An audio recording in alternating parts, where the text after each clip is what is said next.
The author of the discredited anti-Trump dossier has been ordered to appear for a videotaped deposition in a British court.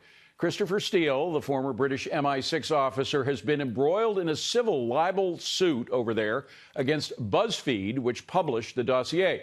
Criminal referral has been issued for Steele by the Senate Judiciary Committee, seeking answers from him as to how the FBI used the unverified information that he provided. Joining me now is Judicial Watch President Tom Fitton. Tom, I'm wondering if Steele will ever be forced to testify over here.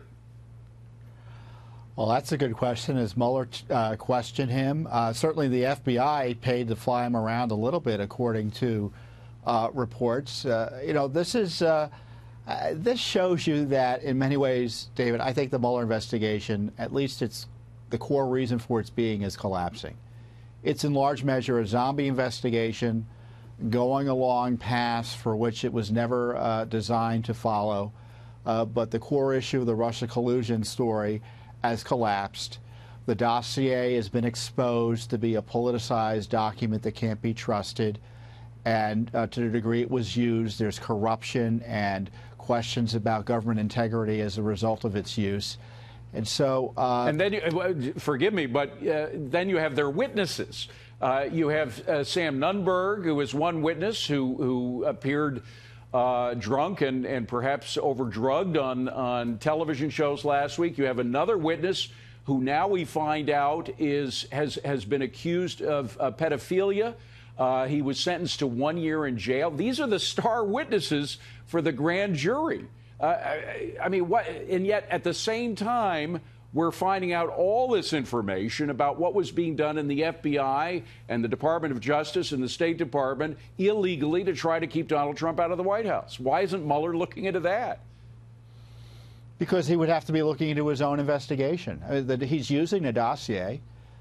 These witnesses you talked about aren't even relevant to the Russia-Trump collusion story in the sense they don't have any information on whether President Trump, then candidate Trump, or his campaign colluded with the Russians to steal the election.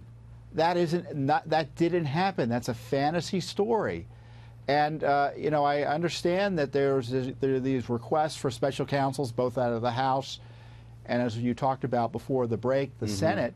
I don't know how that's going to work. I think there needs to be criminal investigations and prosecutions, but an honest special counsel is immediately going to clash with the Mueller operation because the Mueller operation is benefiting and still be using a lot of the corrupt things that were done, certainly evidence that was gathered from the Obama administration's time at the FBI and DOJ.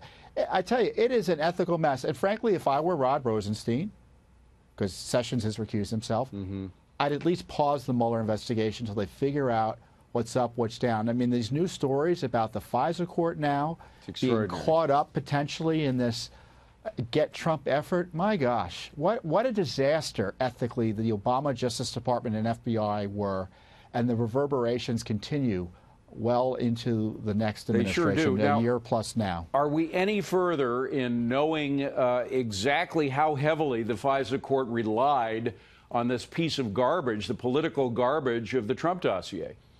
Well, Andrew McCabe testified, and there's been no controversy about that, even in the Democratic memo answering the Nunes memo.